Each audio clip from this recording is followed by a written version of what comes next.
Masih bersama saya Reida Pulpi di Kompas Jateng, Saudara. Gara-gara pandemi COVID-19, para kepala daerah kini dipusingkan dengan bagaimana membangkitkan ekonomi daerah mereka yang kondisinya porak-poranda. Pengamat ekonomi dari Undip FX Sugianto menilai upaya yang dilakukan Gubernur Jawa Tengah Ganjar Pranowo dengan menyelamatkan usaha mikro kecil dan menengah sudah tepat. Ditemui di ruang kerjanya pengamat ekonomi Undip Semarang, FX Sugianto meminta kepada Gubernur Jawa Tengah untuk lebih mengutamakan penyelamatan usaha mikro kecil dan menengah dibanding ekonomi makro untuk saat ini. Pasalnya, dampak dari pandemi ini akan lebih dirasakan UMKM dibandingkan ekonomi makro. FX Sugianto memuji langkah Gubernur Jawa Tengah Ganjar Pranowo dalam mensupport UMKM agar tetap survive dan berkembang. Berkaitan dengan strategi penyelamatan, saya akan katakan mikro kecil lebih dulu.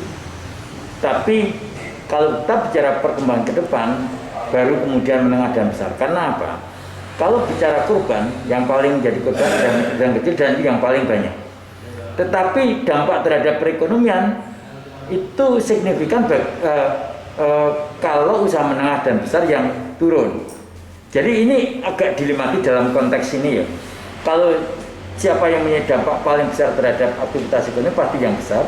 Tapi yang menjadi korban itu yang kecil. Nah, maka strateginya apa? Kalau menurut saya penyelamatan lebih dulu. Kalau penyelamatan maka UMKM. Baru kemudian pada tahapan berikutnya yang menengah dan besar. Karena apa? Kalau sudah selamat ya berkembang. Itu logika juga sederhana. Untuk memulihkan perekonomian di Jawa Tengah di masa pandemi, Ganjar Pranowo memiliki 5 jurus yang ampuh. Jurus pertama yang dilakukan Ganjar Pranowo adalah dengan memotivasi pelaku usaha mikro kecil dan menengah UMKM. Motivasi itu tak sekedar kata-kata atau ucapan, namun juga langsung terjun memantau kondisi UMKM di sejumlah daerah. Biasanya, kunjungan ini dilakukan pada saat kewes pagi maupun kunjungan kerja di lapangan. Sambil berkunjung, Ganjar juga mendokumentasikan UMKM tersebut yang kemudian ia promosikan lewat media sosial.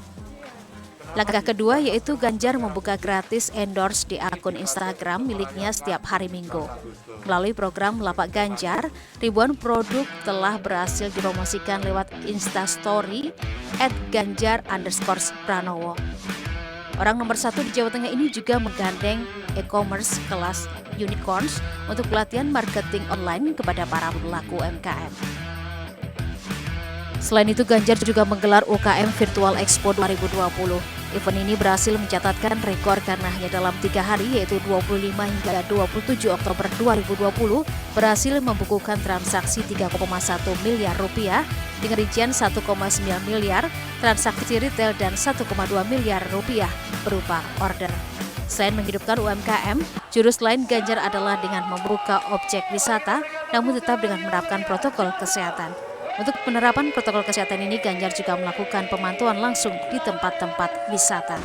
Senat Puji, Kompas TV, Semarang, Jawa Tengah.